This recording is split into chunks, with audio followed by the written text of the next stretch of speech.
행복한 삶을 위하여 이 제목으로 말씀을 전하려고 합니다.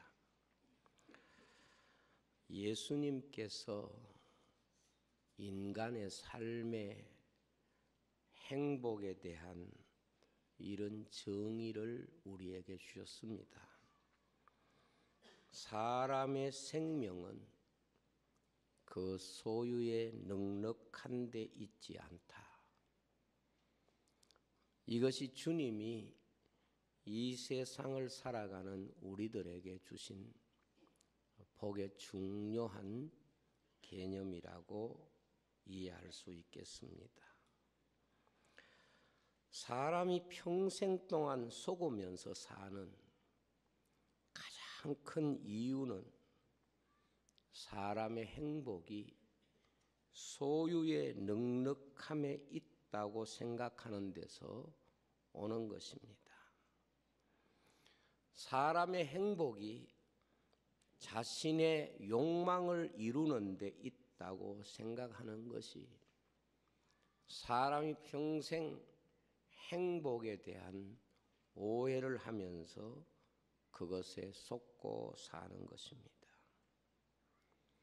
행복이라고 하는 것은 소유를 가지고는 해석되는 영역이 아닙니다. 행복은 관계로 해석되는 주제이기 때문에 소유를 가지고 해석하려고 하는 것은 그 근본부터 접근할 수 없는 부분이 되는 것입니다. 바꾸어 말하면 행복은 육신에 속한 것이 아니라 영적인 주제를 가지고 있다. 그렇게 말할 수 있습니다. 성경은 우리에게 복에 대한 대원칙을 이렇게 말씀하셨습니다. 너희가 정말 하나님이 주신 복을 받으려고 한다면 무엇보다 다른 사람과 함께 누리는 복을 받아야 그것이 하나님이 너희들에게 주신 복을 누리게 되는 비결이 된다는 것을 가르칩니다. 내게는 복이 되는데 다른 사람에게 화가 되는 것은 내가 아무리 복이라고 생각한다고 할지라도 내가 받은 복이 다른 사람에게 화가 된다면 내게도 복이 될 수 없다 하는 것이 성경의 가르침입니다. 내가 아무리 큰 복을 받아도 내가 받은 그 복이 타인에게 복이 되지 못하면 그 복은 진짜 복이 아니라는 것을 알아야 합니다. 성경에 하나님의 복을 받은 사람들을 다 우리가 점검해보고 조사해보면 그들이 하나님의 복을 받아서 그 한 사람이 복된 인생을 살았다. 그런 사람은 없습니다. 그들이 하나님 앞에 복받음으로 말미암아 그들 때문에 많은 사람들이 그로 인하여 함께 그 복을 누렸다. 이것이 성경의 복 주신 자들에게서 나타나는 복의 가장 보편적 해석이라고 볼 수 있습니다. 성경을 보면은 우리를 향해서 너희가 세상의 축복의 통로가 되라고 권면하고 있습니다. 믿음의 조상 아브라함을 부르시면서 하나님이 그를 부르신 목적을 말씀할 때에 너는 복의 근원이 되라 그렇게 말씀을 하셨습니다. 성도에게는 누구를 만나든지 먼저 복을 빌라고 말씀을 했습니다. 무슨 말씀입니까? 하나님은 나 하나만을 누리는 복을 주시는 분이 아니시라. 함께 누리는 복을 내가 너희들에게 주겠다. 너희들이 내가 주는 복을 받거든 복의 통로가 되고 그 복을 함께 누리는 사람이 되어라. 이것이 우리에게 복을 주시는 중요한 하나님의 약속입니다. 왜 성도가 복의 근원이 되는 것입니까? 내가 받은 복이 다른 사람에게 함께 복이 되어야 그것이 성도에게 복이 된다는 의미를 해석하는 것입니다. 복의 근원이 되어야 한다는 것은 내가 누리는 복이 다른 사람과 함께 누리는 복이 될 때에 그런 사람이 축복의 삶을 사는 것이라고 볼 수 있는 것입니다. 성경에 보면은 부자 청년이 예수님을 만납니다. 이 부자 청년은 세상적으로 볼 때에 굉장히 많은 복을 받은 사람이고 어찌 보면 사람들이 받고 싶은 모든 복을 다 받은 사람이라고 볼 수 있습니다. 우선 이 사람의 이름 대신에 성경은 부자라고 그 사람을 지칭하고 있습니다. 손을 한번 들어봤으면 좋겠는데 또 이곳에서 사람을 나누는 것 같아서 여러분 사시면서 다른 사람이 여러분을 향해서 부자 이렇게 불러주신 적이 있습니까? 부자시네요 이렇게 불러주신 적이 있습니까? 사람이 세상에 살면서 자기 이름 대신에 부자라는 소리를 했다면 그 사람은 적어도 한 가지는 복 받은 사람이잖아요. 물질의 복을 받은 사람이지요. 이 사람은 아직 청년인데 부자 소리를 들었으니까 정말 복을 받은 사람이에요. 그리고 또 이 사람은 관원이었습니다. 직업으로 볼 때에 그는 안정된 직업을 가진 사람이고 지위로 볼 때 대단히 지위가 높은 사람으로 추정되는 사람입니다. 남자가 이 세상에 살면서 좋은 직장과 일을 가지고 있는 것도 굉장히 큰 복이지요. 사람이 자기 자신의 삶에 있어서 높은 지위를 가지고 있는 것이 얼마나 큰 복입니까? 그리고 이 사람은 품성적으로도 인격적으로도 복을 받은 사람입니다. 그래서 그 스스로가 나는 무엇이 부족합니까? 어려서부터 계명을 지키고 착실하게 살아왔다. 이것을 예수님 앞에 자랑스럽게 이야기합니다. 그러나 그 스스로 생각할 때는 세상에 내가 받을 만한 복을 다 받았다고 생각하지만은 주님 보시기에는 아직 그가 가지고 있는 게 복이 아니었습니다. 그 자신이 가진 것이 정말 주님 보시기에 복이 되려고 하면 그가 받은 복이 다른 사람에게도 복으로 해석되어져야 복이라. 이게 그 청년에게 주님이 복에 대하여 주신 중요한 해석입니다. 주님이 그 청년을 향해서 네가 정말 복받은 인생이 되려고 하면 네가 받은 복이 너 한 사람만을 위해서 있으면 그건 아직까지 너에게 복이 아니야. 네가 받은 복이 다른 사람과 함께 복이 될 때에 네가 받은 그 복이 진짜 너의 복이 된다. 이것을 가르쳐 주었습니다. 그러나 이 부자 청년은 자기 자신이 가지고 있는 그 복, 자기만을 위한 그 복, 그것을 고집하고 결국은 축복의 근원 되시는 주님을 떠나가는 이야기로 주님과 그 사람의 관계가 끝맺는 것을 우리가 보게 되는 것입니다. 하나님께서 인생에게 주시는 복이라고 하는 것은 나 하나만을 위한 복은 아무것도 없습니다. 만약 그렇다고 하면 우리가 왜 복의 근원이고 왜 우리가 남을 축복하라고 주님이 말씀하셨겠습니까? 성경에 보면은 알곡과 가라지의 비유 가운데 가라지나 알곡이나 다 같은 땅에서 다 같은 양분 먹고 다 같은 햇볕을 받고 다 같이 세월을 보내면서 살았습니다. 그러나 가라지는 심판의 불에 들어가고 알곡은 구원의 창고에 들어가는 이유가 어디 있습니까? 가라지의 삶은 그 하나를 위한 삶 이외에는 아무것도 없습니다.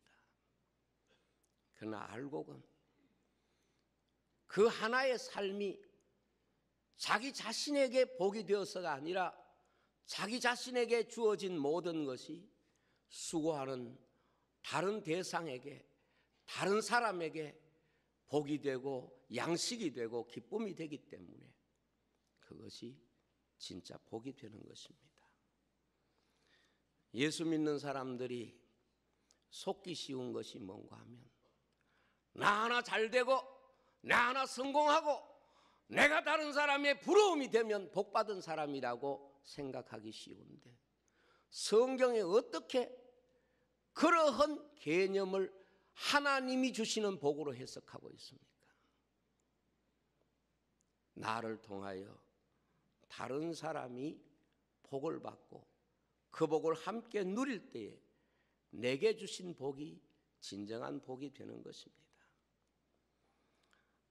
우리가 함께 누리는 행복, 이것이 참 행복인데 왜 이 행복을 우리가 누리지 못할까요? 우리가 축복의 통로가 되어서 다른 사람도 나로 통하여 복을 받아야 우리가 정말 복된 인생인데 왜 이 행복을 우리가 누리지 못하고 살까요? 이것을 방해하는 영적인 어두움이 있습니다. 그 첫째가 바로 다른 사람과 비교하는 것입니다. 행복은 함께 누리지 못하면 행복이 될 수가 없습니다. 그런데 함께 누리는 것과 반대되는 개념으로 우리의 마음에 찾아오는 것이 뭔가 하면 다른 사람과 비교하는 것입니다. 함께 누리려고 하는 의식을 우리가 가져야 건강한 신앙생활을 할 수 있고 하나님이 주시는 행복을 공유할 수가 있는 것입니다. 비교하면 내가 더 행복하든지 상대가 더 행복하든지 함께 행복할 수 있는 구도를 깨기 때문에 행복하기가 어렵습니다. 비교는 심리적으로 열등감과 우월감을 조장합니다. 열등감과 우월감은 함께하는 정서에 반하는 것이기 때문에 사람을 행복하게 살 수 없도록 만듭니다. 아무리 내가 이 세상에 많은 것을 가지고 산다고 할지라도 비교하는 순간에 자신을 상대적인 자리에 두게 되기 때문에 그 사람에게는 진정한 하나님이 주시는 행복은 소유하지 못합니다. 내가 아무리 소중한 것을 소유했다고 하더라도 나를 비교의 자리에 두면 그 사람에게는 행복이 있을 수가 없습니다. 왜냐하면 다른 사람과 함께 기뻐해야 할 그 행복을 가지고 내가 독점하고 다른 사람보다 내가 더 낫다고 생각하는 우월감에 사로잡혀서 함께 기뻐하고 행복해야 할 그 자리를 스스로 독점하기 때문에 반쪽 행복만 가지고 있습니다. 내 개인적으로 내 혼자 행복한 것은 행복일 수 있지만은 그것은 반쪽 행복입니다. 그 반쪽 행복은 절대로 하나님이 인생에게 주시는 참 행복을 대신할 수가 없습니다. 열등감은 다른 사람보다 자신이 못하다고 생각하기 때문에 자신에게 행복이 없습니다. 비교하면 언제나 자신을 허상의 자리에 두기 때문에 그 허상이 희로애락에 대한 모든 판단과 평가를 하게 됩니다. 이런 사람은 다른 사람의 행복을 부러워할 줄 알면서도 하나님이 주시는 다른 사람과 내가 더불어 행복할 수 있는 하나님이 주신 행복을 누릴 수가 없는 것입니다. 이게 어느 정도로 두려운가 하면 형제로 살면서도 비교하면 형제가 행복을 공유할 수가 없습니다. 부부로 살아도 비교하면 부부가 하나님이 주신 행복을 공유할 수가 없습니다. 부모 자식의 관계라고 할지라도 행복을 공유하지 못하면 하나님이 주신 행복을 공유하기가 어렵게 됩니다. 여러분, 금년 한 해를 살아가면서 내가 다른 사람과 함께 할 수 있는 행복을 늘 생각해야 됩니다. 내 혼자만 다른 사람보다 나아도 혹은 다른 사람보다 못해도 비교하는 데서 오는 행복은 어디까지나 반쪽 행복입니다. 오늘 우리가 읽었던 말씀이나 주님이 하신 모든 말씀 보면 대단히 사람들이 추구하는 복에 대한 이해인데 이것이 인간에게 온전한 행복을 주지 못한다는 것은 자기 혼자 누리는 행복이 결코 온전한 행복이 될 수 없다는 것입니다. 두 번째로 탐욕입니다. 탐욕은 내 쪽에서는 굉장히 풍성하지만 다른 사람의 것은 대단히 메마르게 하는 정서입니다. 정서 자체가 탐욕은 나만을 생각하는 것이고 상대에게 피해를 주는 것입니다. 탐욕은 마치 목이 가랄 때 짠물을 마시는 것과 같습니다. 아무리 많은 것을 소유하고 또 소유한다고 하더라도 탐욕이 인간을 행복하게 할 수 없는 것은 함께 행복할 수 있는 주제와 전혀 다르기 때문에 그렇습니다. 탐욕으로는 절대로 행복을 느끼지 못하는 것, 이것이 영혼의 병이기 때문에 그렇습니다. 탐욕을 품으면 이 세상에 있는 모든 것을 한 사람이 다 소유한다고 하더라도 그는 치료되지 못하는 영혼의 병을 앓고 행복할 수가 없는 것입니다. 탐욕에 사로잡히면 다른 사람의 행복에 관심이 없습니다. 그리고 탐욕에 사로잡히면 다른 사람의 아픔에도 관심이 없습니다. 때문에 그 개인에게 반쪽의 행복은 있을 수 있을지 몰라도 참 행복은 없습니다. 이미 행복의 구조가 무너진 관계 속에 있기 때문에 어떤 경우에라도 탐욕을 품으면 행복할 수가 없습니다. 침몰하는 배에 아무리 큰 물고기를 잡았다고 하더라도 침몰하는 배 위에서 물고기 잡은 것을 가지고 내가 행복할 수는 없는 것입니다. 탐욕은 배로 말하면 파선과 같습니다.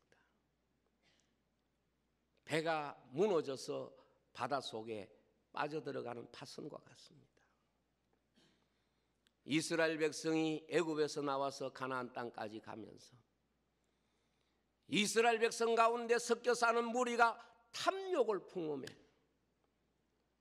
그들은 사막이라고 하는 광야 바다를 지나면서 다 거기에 침몰했습니다. 순간 좋은 걸 먹을 수도 있고 필요한 걸 얻을 수도 있지만 탐욕을 품을 때 하나님이 그들에게 하나님이 주시는 진정한 행복과 축복을 빼앗아 버린 것입니다. 사람의 행복은 내 탐욕을 채우는 곳에서는 오지 않습니다. 사단이 사람을 속이는 내용이 무엇입니까? 너 하나만 행복하면 돼. 너만 행복할 수 있다면 돼. 다른 사람의 행복에 관심 갖지 마라. 이것이 바로 사단이 우리를 미혹하는 아주 중요한 그런 사단의 전략입니다. 주님은 우리에게 말씀합니다.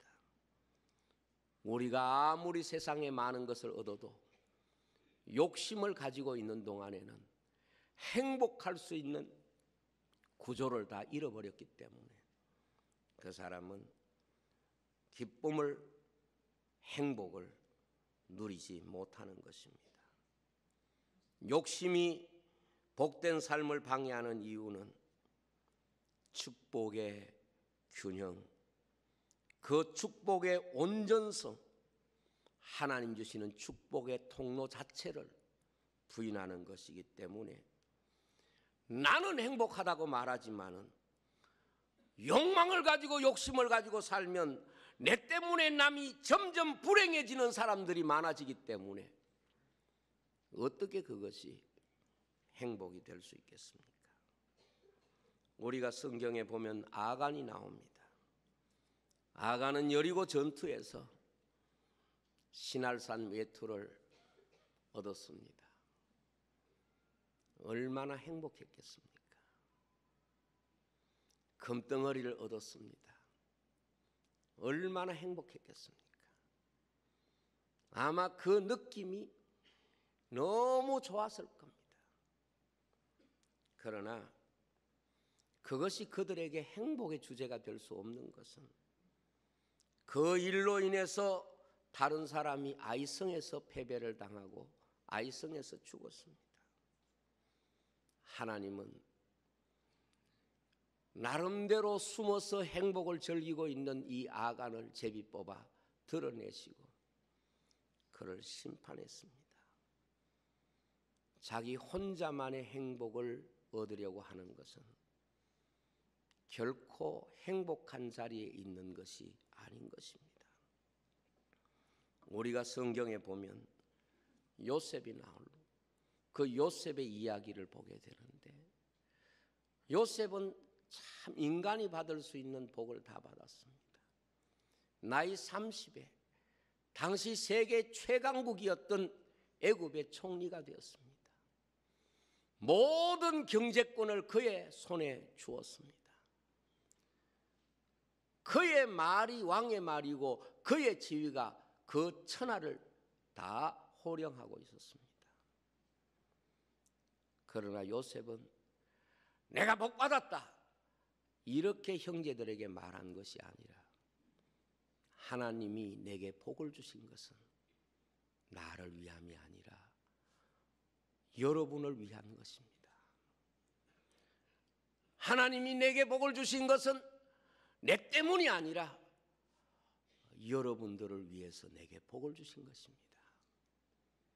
이게 진짜 복 받은 사람이 고백하는 신앙의 고백인 것입니다. 여러분들이 욕심을 가지고 있으면 내가 받은 복이라고 생각하는 그 복이 나를 심판하고 정죄할 수 있습니다. 하나님이 여러분에게 복을 주셨다고 생각할 때 항상 이렇게 고백해야 합니다. 이 복은 나를 위하여 준 복이 아니라 우리 함께 나누고 함께 복받고 살라고 주신 복이다. 이것을 고백할 수 있어야 할 줄로 믿습니다. 우리는 가끔 하나님이 풍성히 주셨는데도 복 안 받은 척 합니다. 물론 그게 꼭 물질적 복만 그런 게 아니라 왜? 남과 나누기 싫어서, 남과 이 복을 공유하기 싫어서. 그러면 그 복은 복이 될 수가 없습니다. 하나님이 만드신 모든 생명의 이야기들을 보십시오. 꽃이 열매를 얻는 데는 공유하는 데 열매가 발생하게 되고 그것이 바로 생명 역사를 이어가게 되는 거예요. 꿀을 주고 꽃가루를 뭉치고 그리고 그 속에 생명이 열매로 나타나는 것입니다. 하나님의 방식입니다. 사람이 만든 방식이 아니라 하나님이 이 세상에 풍성한 생명을 주시는 놀라운 하나님의 지혜고 하나님의 방식입니다. 세 번째로, 정직하지 못한 것이 우리가 하나님의 복을 함께 누리지 못하는 이유가 됩니다. 거짓은 한쪽에서 보면 굉장히 좋은 방법처럼 보입니다. 그러나 거짓이 가진 가장 큰 취약점은 상대의 입장에서 보면 말할 수 없는 배신이고 불신앙입니다. 거짓은 한쪽에서 보면 지혜처럼 보입니다. 양자의 입장에서 보면 가장 치명적인 그런 불신이 그 사이에 개입될 수밖에 없는 것입니다. 함께 누려야 되는 행복에 이 정직하지 못한 것, 거짓만큼 무서운 그런 영적 품성이 없습니다. 거짓은 함께 누리는 모든 행복을 빼앗아가는 사단의 전략입니다. 부부 사이에 거짓이 들어오면 함께 누릴 수 있는 행복은 사라져버립니다.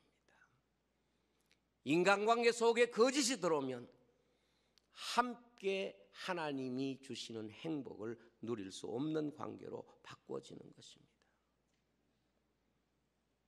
우리가 어떤 문제 앞에 있을 때 그 문제를 해결하는 비결은 정직이 어려워져 보이고 거짓은 쉬워 보일지 몰라도 언제나 정직해야 됩니다.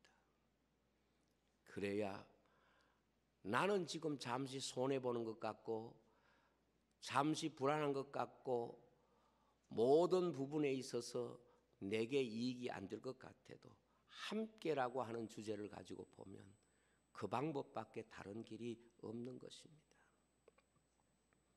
마귀는 인생을 찾아와서 언제나 거짓을 가지고 미혹하고 그리고 그 거짓을 따르도록 우리를 미혹합니다.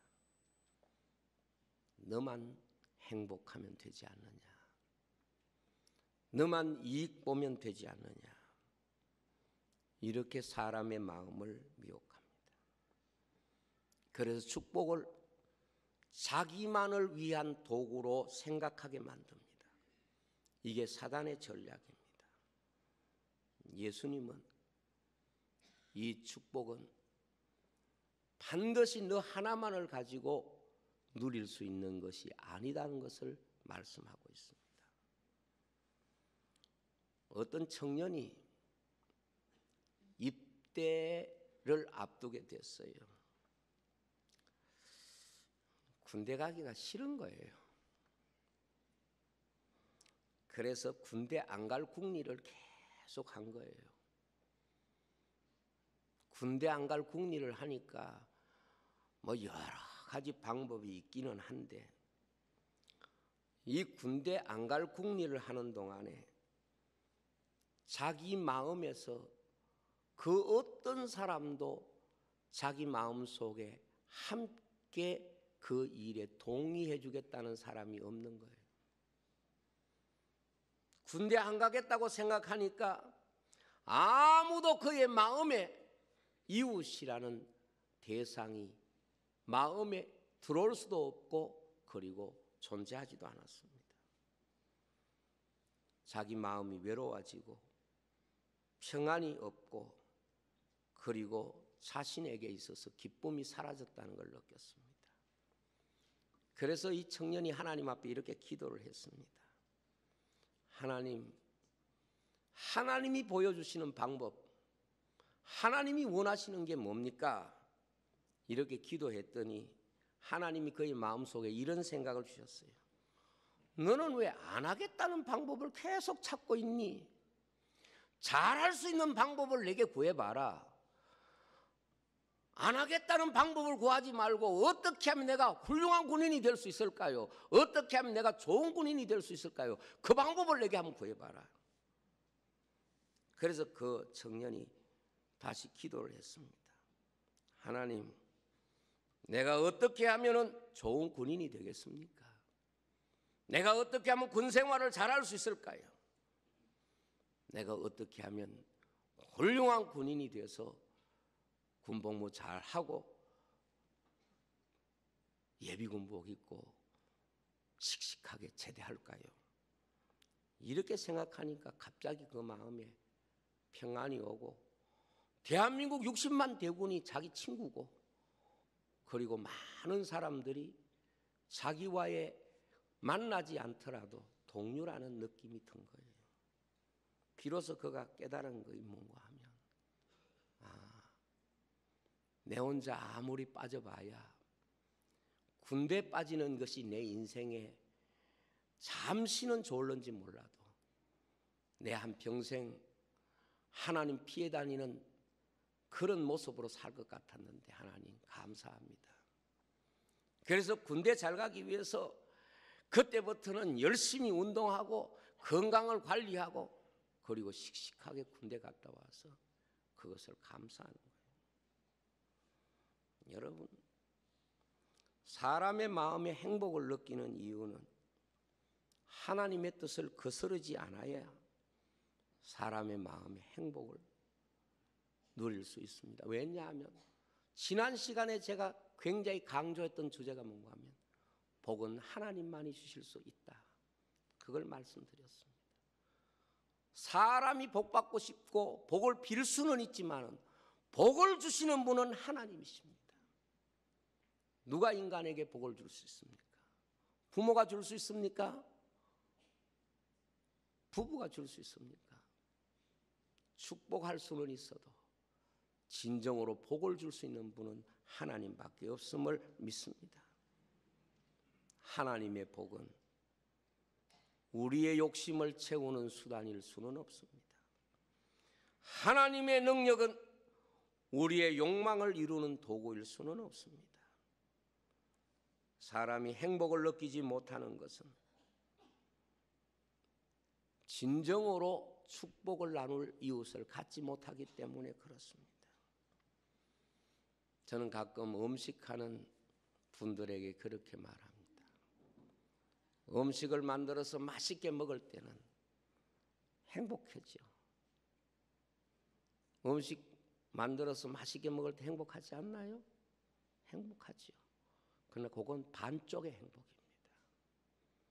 그 행복은 우리의 입은 행복하게 할 수 있어도 우리의 영혼은 행복하게 못합니다. 그런데 음식을 만들어서 다른 사람과 더불어 함께 먹으면 거기에도 행복이 있습니다. 그 행복은 내가 먹는 행복과는 또 다릅니다. 그것은 함께 누리는 행복이 되는 거예요. 하나님은 우리에게 그 행복을 가지라고 말씀하고 있는 것입니다. 저는 한 해를 시작하면서 여러분들에게 행복한 한 해가 되기를 주의 말씀으로 지금 축복하고 있습니다. 그 행복은 여러분 한 사람만을 위해서 있을 때는 행복 같지만 반쪽 행복입니다. 하나님이 인간에게 주신 진정한 행복의 얼굴이 아닙니다. 행복의 진짜 얼굴은 우리가 축복의 통로가 되어야 되는 거예요. 다시 말하면 우리가 받은 행복이 다른 사람과 함께 행복할 수 있어야 그것이 진짜 행복이 되는 것입니다. 저는 우리 교회가 복된 교회가 되기를 원해요. 그러면서 우리 교회만 복된 교회가 아니라 우리 교회 때문에 다른 교회도 행복하고 또 다른 성도도 행복할 수 있는 그런 교회가 되기를 원합니다. 지난 수요일 날 우리 당회를 해서 금년도 하나님께서 작년에 좀 결산을 주셔서 어떻게 할까 고민하고 있었는데 저 전방에 K9 자주포 부대에 교회가 허물어서 예배를 못 드리고 있다, 이 소식을 그전부터 듣고 있었는데 이번에 박 목사님 와서 그 보고를 하고 우리가 다 봤습니다, 새벽에. 그래서 그 군인교회를 짓는데 2억 헌금을 하기로 당회에서 지난 수요일 날 의논을 했습니다. 참 그 결정을 하고 난 뒤에 굉장히 감사가 되고 행복했습니다. 왜냐하면 군에서 신앙생활하는 많은 젊은이들이 그 교회를 통해서 행복할 수 있다면 그게 우리가 또 함께 누릴 수 있는 행복이라고 믿기 때문에 그렇습니다. 앞으로 우리 교회가 항상 하나님이 주시는 행복에 대한 해석을 우리만을 위한, 우리 교회만을 위한, 우리 가정만을 위한, 나만을 위한 이런 행복으로 생각하면 그 사람은 아직까지 반쪽 행복은 가지고 있을지 몰라도 영적인 행복은 갖고 있지 않습니다. 우리가 작게 그 규모를 축소해 보면 그렇습니다. 한 가정을 보더라도 온 가정이 함께 행복해야 한 개인의 행복이 진짜 행복이지, 가정은 불행에 빠져가지고 너무 불안한 가운데 있는데 내 혼자 좋다고 해서 행복하면 그게 행복일 수 있습니까? 그건 반쪽 행복인 거예요. 그게 하나님이 주시는 행복이 될 수는 없는 거예요. 부부가 함께 행복해야 행복한 거지, 한 사람은 행복하고 한 사람은 울고 있는데 그것이 어떻게 진짜 행복으로 해석될 수 있겠습니까? 오늘 우리가 이 땅에 살면서 행복에 대한 이해를 깊이 늘 우리의 삶에서 해내야 됩니다. 내 혼자 행복하고 내 혼자 웃는 것, 이것은 반쪽의 웃음이고 반쪽의 행복입니다. 함께 웃고 함께 행복할 때 하나님은 그 가운데 함께 하시고 그 가운데 은혜 주실 줄로 믿습니다. 우리 교회, 우리 성도들 늘 이걸 기억하십시오.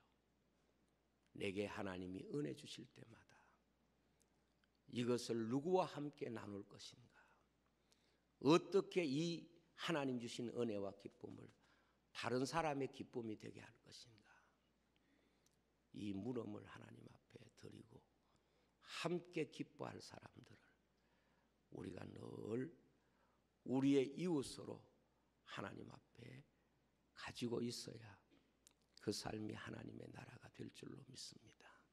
기도하겠습니다.